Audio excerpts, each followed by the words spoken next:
Alright, just got done doing some more cleaning.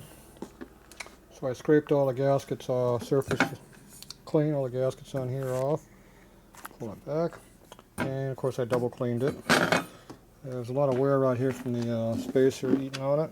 Right here. See how there's no wear here? It's supposed to be flush. This one here is dug in. So I went ahead and took the sander back there and sanded, even though I don't like doing that. But I want to get the torn metal off, so I don't have to worry about residue coming up. I didn't deburr that edge though. I'll knock it off the file here in a minute.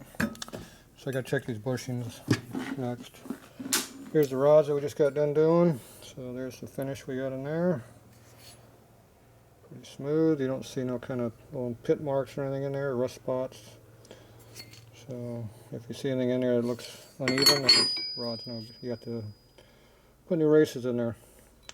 So you can see how smooth they are. Now this motor supposedly only has a couple thousand miles on it at most, but like most things I have my doubts on that. So you can see I didn't hone very much right in that area right there. Right up in here, it's got kind of a feather in and feather out effect right there. That's probably a low spot. Alright, anyway, those are good to go. So anyway, these bearings are used. You can see they got wear on them. So they're not brand new by a long shot. I think this thing's got more than 2,000 miles on it, but it's probably got less than 5,000. The crank pin has wear on it. Not a ton, but a little bit. So, you know, you never know. But anyway, it's got a few on it. Alright, so we need to check to see how the cam and stuff fits. I think I did a cam check before I put tore the motor apart, or tore it out of the frame anyway. Well, we'll double check, because I don't remember. So it's better to check it before and then after. Now we got a lot of residue here on the cam face, which is, I think, part of the box or something. So far it hasn't come off with the solvent. Seems like some kind of glue stuff. So we don't want that in our motor, so we're going to go ahead and see about wiping that down, obviously. Nice clean towel to use right here. What the hell. Tatro shirts work good for lots of things.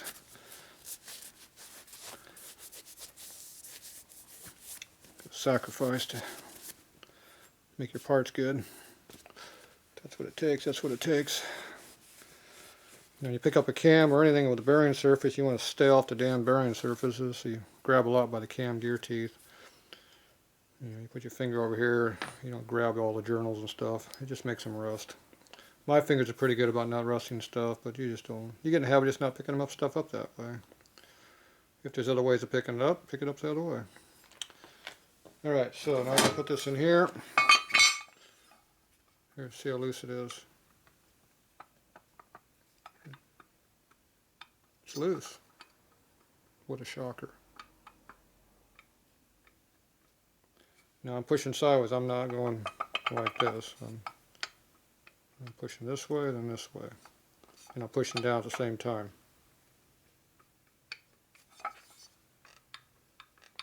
So this bushing has probably 3 thou clearance in it. Plus all the wear, another chunk with it. So that's what you know as a racing fit. We don't care. Okay, here's the other shaft. And it has about the same amount of clearances in it. So in a street motor, this would definitely be something you want to tighten up to get oil pressure, but for racing application, it's broken in just fine. You want them to be loose. So I think I got time to screw with it anyway, so yeah, it's just so much better. Junk on this side, nope, a little bit right there. Some more of that glue crap. Okay, here's the lifter blocks. Like I said, these are late model Harley.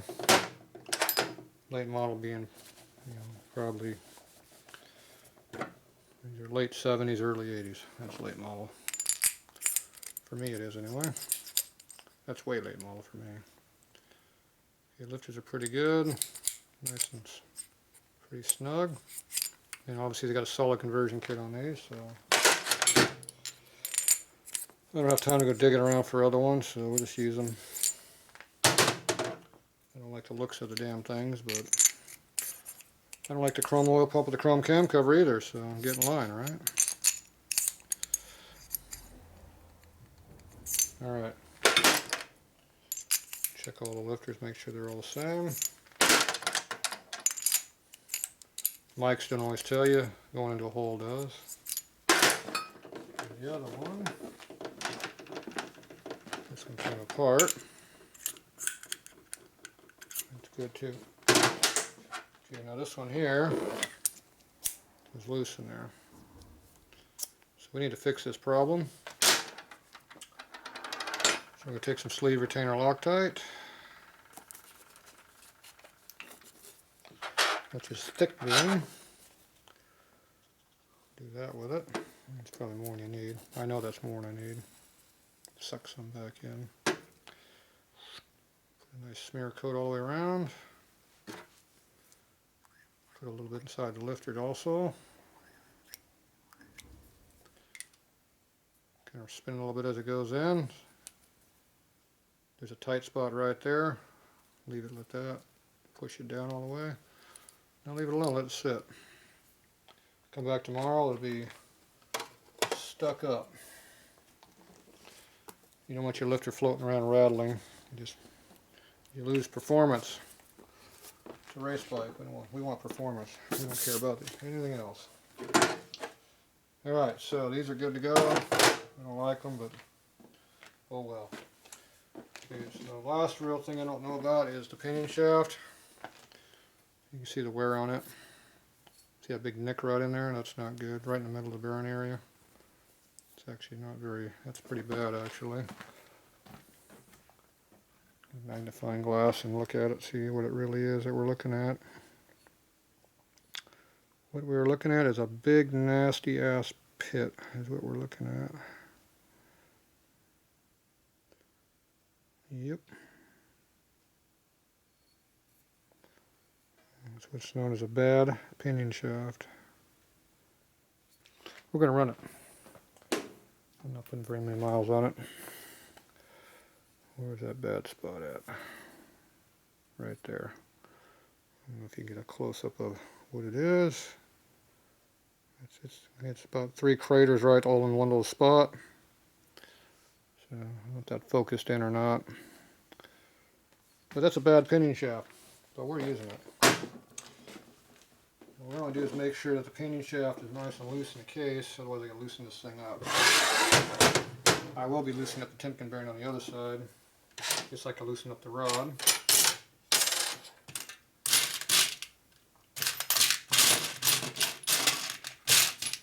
Now what I don't know is what happened to the rollers that go with this cage.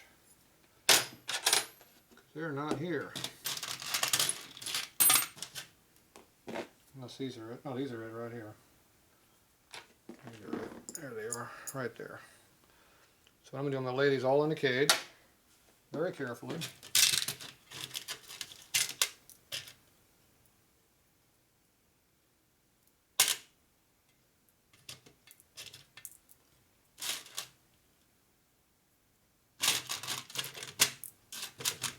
The rod rollers and the main rollers look really close to each other in size. Let's see, more. I think that's all of them. Make sure they're all the same length, that means they're all the same one. So if you're real careful with this here, you can line them all up. You have to have a level workbench. And we're doing this dry with no grease to help hold them in. So if you're careful, you can do this. I've had practice, as you can tell. I'm missing 2 of them. 1.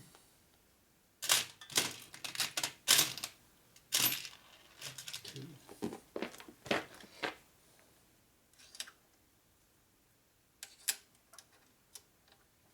Okay, Now you can take your pinion shaft. It's supposed to be a thrust washer on there.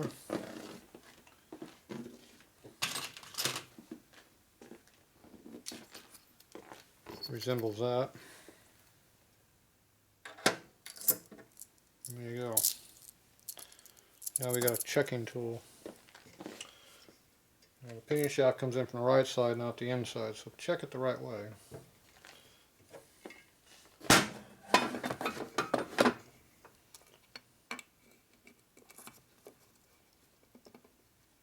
We want this to be nice and loose for racing.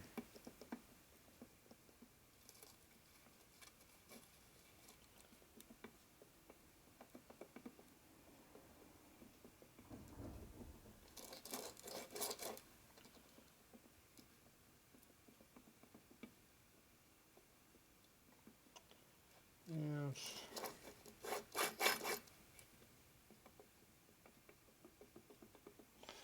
It can definitely be looser.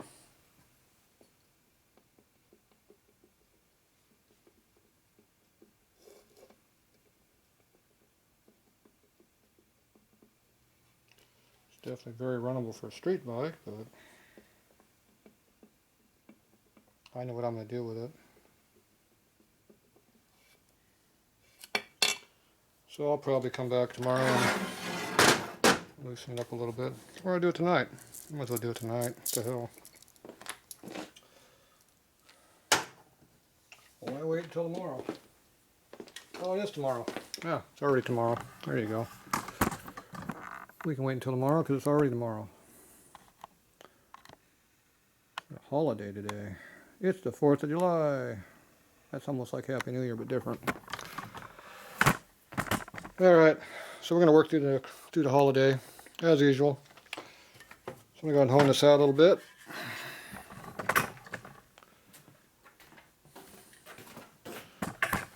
Just because the case is nice and clean now doesn't mean we're not going to make it dirty again. I'm going to go ahead and make it dirty again anyway. There's the air presser. Alright, so if you have a mandrel for doing, I don't know if I have one. That's a Sportster. Sportsters have weird sizes. I don't think I have one that goes that small. It's smaller than this one. Yepper. We don't have a good mandrel for doing this anyway. Stupid Sportster sizes.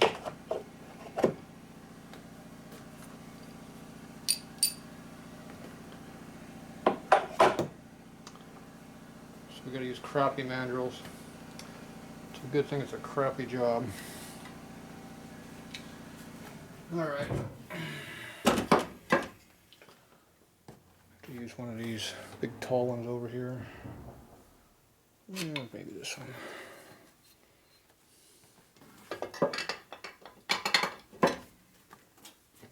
Maybe. Of course, maybe it might be this one too.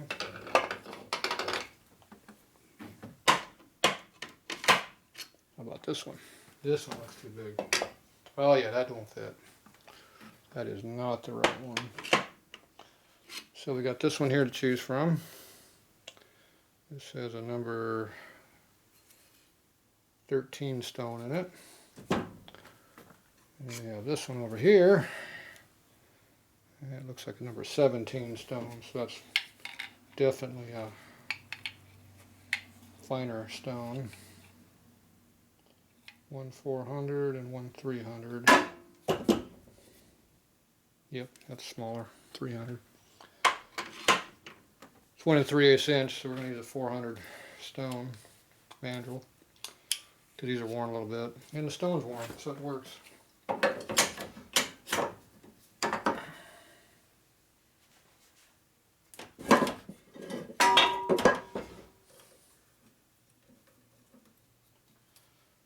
Gonna leave a little bit coarser finish than I like, but it'll be fine.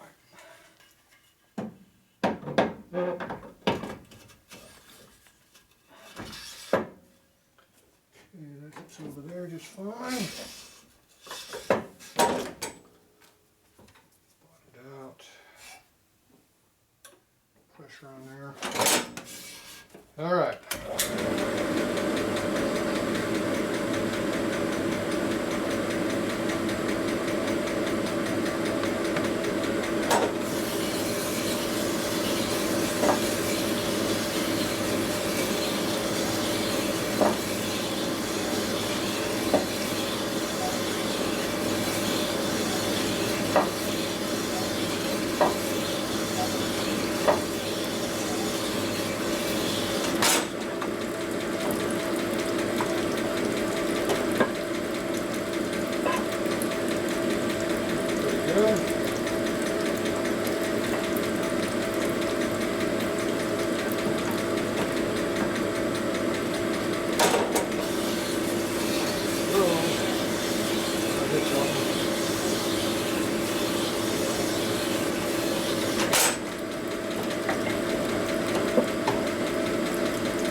Okay, that'll be all that's going to get. Do I have a fine stone to go in there? Nope. We don't have any fine one here to use, so we'll have to live with it. Or I have to go grab one. Yeah. It's nice and rough. A little drag, right? Let the oil get in there and get it. Yeah, we'll live with it.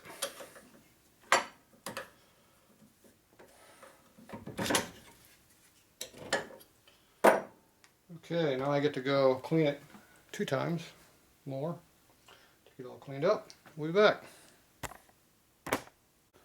Alright, we're back again.